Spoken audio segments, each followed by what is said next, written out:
What happened next? What happened next? Well, of course, many of you will know this story, one of the most famous stories in the Bible. But I didn't want to rush to the outcome of the story. So this morning we're thinking about Abraham, almost certainly one of the greatest characters in the Bible. Abraham, the father of the Jewish nation. St. Paul calls Abraham the father of all those of faith. So when you read the story of Abraham, there are many lessons about faith, especially in this chapter. But when you think of it in the context of the book of Genesis as a whole, you have this story of a father, Abraham, of a son, Isaac, and a grandson, Jacob, who through Christian eyes kind of epitomizes the work of the Holy Spirit. So here in Genesis, you have, as it were, a trinity, hundreds and hundreds of years before anybody ever thought of the word Trinity. So in Abraham's story, and particularly in this passage, there's a deep revelation, not only about the nature of faith, but about the nature of God. And so we're going to try and step through this morning to try and understand what this passage is showing us. There's a great depth in it, and I hope in life groups this week you'll be able to explore it more. For those of you who are not familiar with Abraham, let me just, as it were, sketch quickly the backstory, because it's important to understand this to see what is happening in Genesis 22. So in Genesis 12, God calls Abraham, or he's called Abram at this point. God calls Abram out of his homeland, makes him a promise, or a covenant is the key word. A promise that he will become a great nation that will bless all nations. And that means, of course, that Abraham will need children. So Abraham obeys, and he leaves Haran in modern-day Iraq and crosses Syria and goes into the land of Canaan. And various adventures take place. Then in Genesis 15, God promises him explicitly a son. But Abraham and his wife Sarah have a problem about this because they are getting old, beyond the childbearing age. And so in Genesis 16, Sarah comes up with a cunning plan that why doesn't Abraham try to conceive a child through their Egyptian servant Hagar, which he does. And Hagar has a son called Ishmael.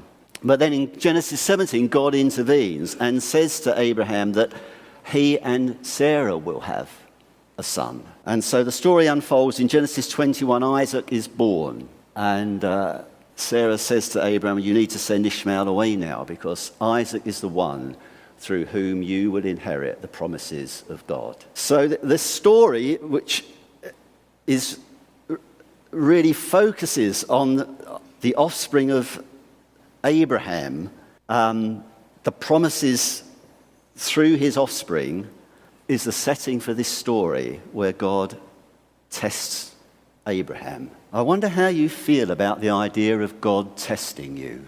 How do you feel about that idea that God might test you? It's a little bit scary, isn't it? Well, I suppose I've come to see that it's a bit like in school. God tests us to show that we've learned something, and for us to know that we've learned something, and that God tests us so that we might pass and not fail. So let's just start at the beginning of the story here. So after these things, God tested Abraham. He said to him, Abraham. And Abraham said, here I am. I mean, there are so many pregnant phrases in this story.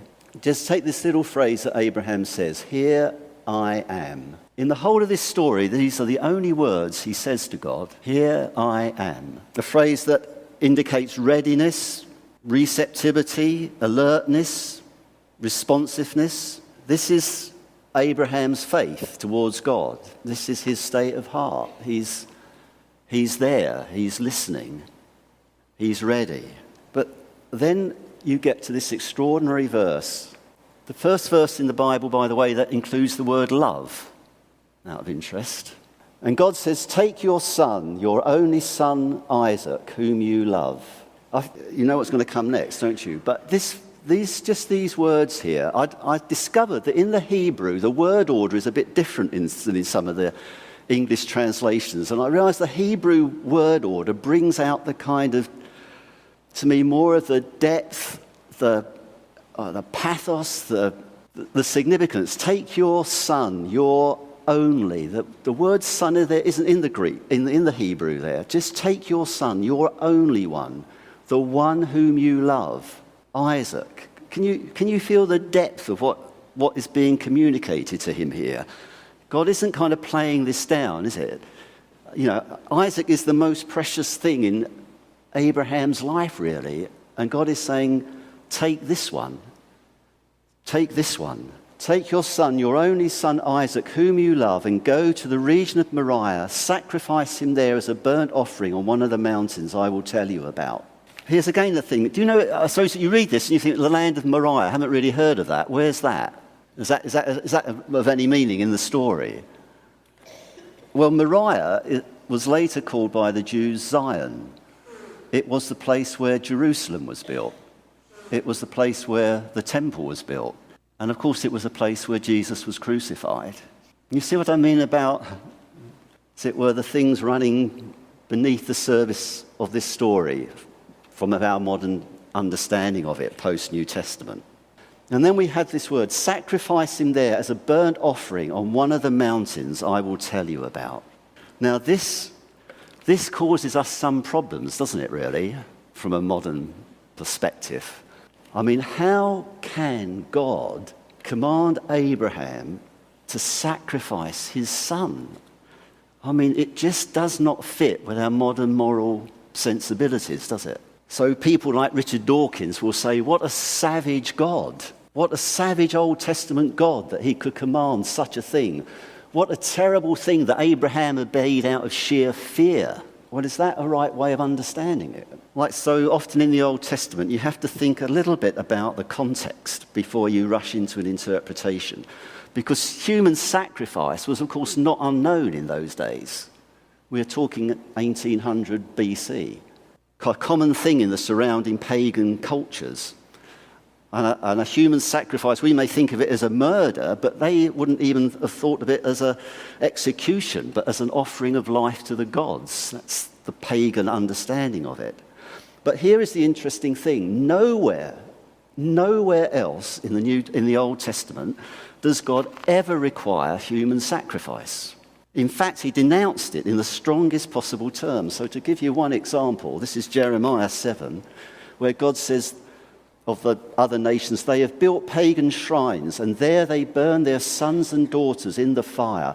I've never commanded such a horrible deed. It never even crossed my mind to command such a thing. Well, that's a bit perplexing, isn't it? That seems a direct contradiction, doesn't it, to Genesis 22. So what is going on here? What is this apparent contradiction in the heart of God? How did Abraham understand it? I mean, if you read the story of Abraham from Genesis 12, Abraham frequently builds an altar during the course of his journeys through the land, where he calls on the name of the Lord and sacrifices. And you can see that to Abraham's understanding, sacrifice was an act of worship. Sacrifice was an act of prayer. In sacrifice, he experienced fellowship with God. And the thought of a burnt offering, what is the significance of a burnt offering? Well, in a burnt offering, the animal would have been completely eliminated on the altar, wouldn't it? The animal would have been transformed into the smoke that rises from the altar up to God. A burnt offering is a symbol of something being entirely offered. Entirely offered. So if you think about communion that we've taken this morning, it's about Jesus' life entirely offered to God, isn't it? In communion, we've remembered the sacrifice of Jesus Christ, the offering of his body and blood on the altar of the cross, as it were. We take and eat the body, drink the blood of the one that was sacrificed as a sign of our fellowship with God. That is the image, isn't it, around sacrifice. So here in this story, we have this kind of strange anticipation of of it, what it would seem a human life being offered up to God. A human life being offered up to God. But how does it work out? How is it going to work out? Well, we follow the story through. So it goes on. Early the next morning, Abraham got up and loaded his donkey. I mean, I just love that sentence, because when you think of what God has told him to do, if it was me, I would have spent a couple of weeks thinking about it, wouldn't you? I mean, wouldn't you have played for time? You would have played for time, wouldn't you? But Abraham got up early the next morning, loaded the donkey, took the servants and his son Isaac, cut the wood for the offering, set out for the place. Then on the third day, Abraham looked up and seized the place. Isn't that so? On the third day, that rings a bell with you, doesn't it? On the third day. What's the third day? The third day, the day of resurrection. I'll move swiftly on there. So he said to his servants, "Stay here with the donkey while I and the boy go over there. We will worship." You see, that's how he understood it, didn't he? He understood that they were going to worship. We will worship, and then we will come back to you. We will come back to you. Well, I thought he was going to sacrifice Isaac. How can he say, we will come back to you?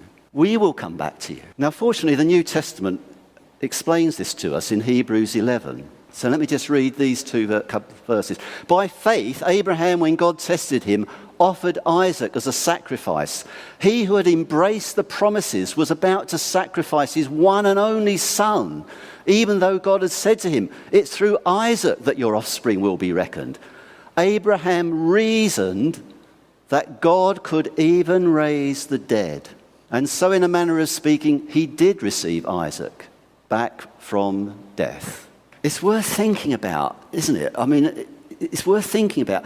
How did Abraham come to that conclusion? I mean, I encourage you to think about it. I mean, was it on that night before, was it, the night before the morning he set off? Was it during the course of the journey, the night of the second day?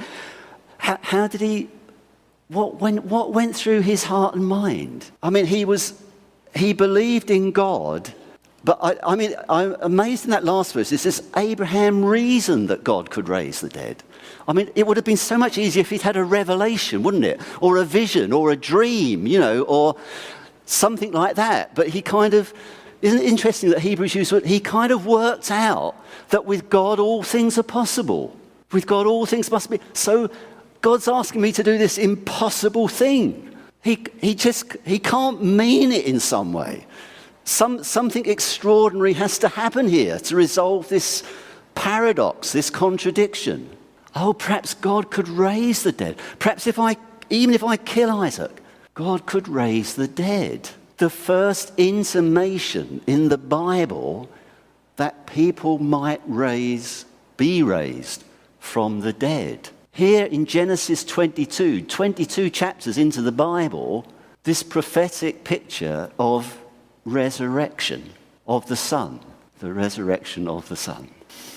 And then, so Abraham took the wood for the burnt offering, placed it on his son. He himself carried the fire and the knife. The two of them went on together. This is a very sparse narrative, isn't it? But you kind of sense the emotion running through it, don't you? The two of them went on together. And Isaac spoke up and said to his father Abraham, "Father." "Yes, my son," Abraham replied. "The fire and the wood are here," Isaac said, "but where's the lamb for the burnt offering?" And Abraham answered, "God himself will provide the lamb for the burnt offering, my son." And the two of them went on together. Well, here's another resonance, isn't it? God himself will provide the lamb for the burnt offering. So John the Baptist, behold the Lamb of God. Behold the Lamb of God. So here in Abraham's amazing faith is, he just says to Isaac, don't worry, God will provide a lamb. God will provide a lamb.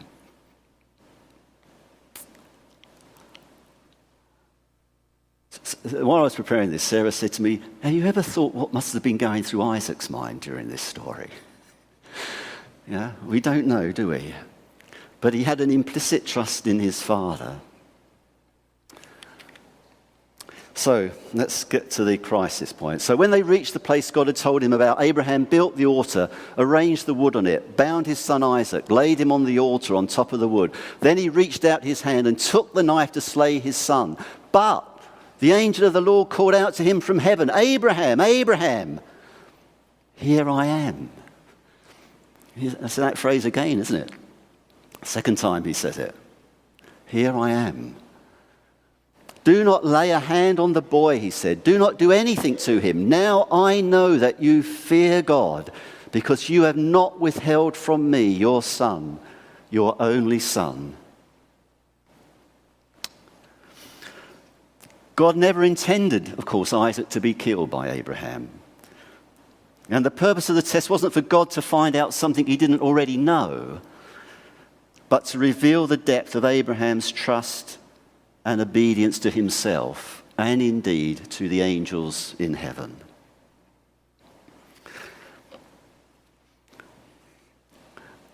Let me just share something with you that spoke to me about the depth of what is going on here. You remember that right at the beginning there was this phrase I pointed out to you, take now your son, your only. It's just a single word in the Hebrew. Take your son, your only one, whom you love, Isaac. And then in Hebrews, it picked up that same phrase. He who had received the promises was about to sacrifice his one and only son. There's a Greek word here, monogenes. It means unique or only. So it's being translated here, one and only. Your one and only son. This phrase, only, your only, it reminded me strangely of a song by James Taylor. Have you ever listened to the music of James Taylor, the American singer-songwriter? He's written some very lovely songs. And one of them starts, I'm going to feel a bit emotional here, because it starts, you are my only one. You are my only one. I'm telling you now, you are my only one. So whenever I hear this, I think of my Sarah, don't I? You are my only one. Because we've been married 44 years, and that's the kind of relationship that you have, isn't it? With someone that you've loved for 44 years. You are my only one. I love my boys. I love my family. I even love some of you in the church. No, all of you. All of you. All of you in the church. But Sarah is a special one, isn't she? She's my only one. She's my only one. So where else does this phrase, my only one, come up? Well, do you remember over Christmas hearing this read at the end of the prologue to John's Gospel? But the one and only Son who is at the Father's side, he has made him known. The same word, the one and only. And what about John 3:16? Here's a verse you all know, isn't it? John 3:16. For God so loved the world that he gave his one and only, his monogenes, his one and only Son. So do you feel the kind of emotional power in that phrase, the significance of it, of Abraham and Isaac, of God and Jesus, the only one, the only one. So Abraham's faith involved him in being willing to offer to God that which was most precious to him, what he most valued, what he most loved. He didn't withhold his only one. So in our Christian walk, are we willing to sacrifice what we count as precious to God?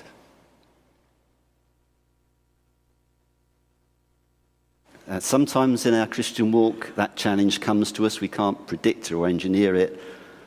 But God brings us to a point where we lay down something precious.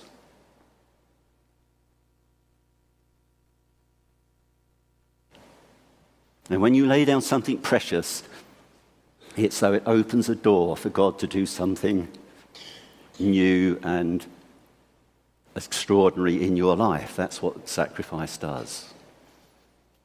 And that's what the story of Abraham is there to encourage us about.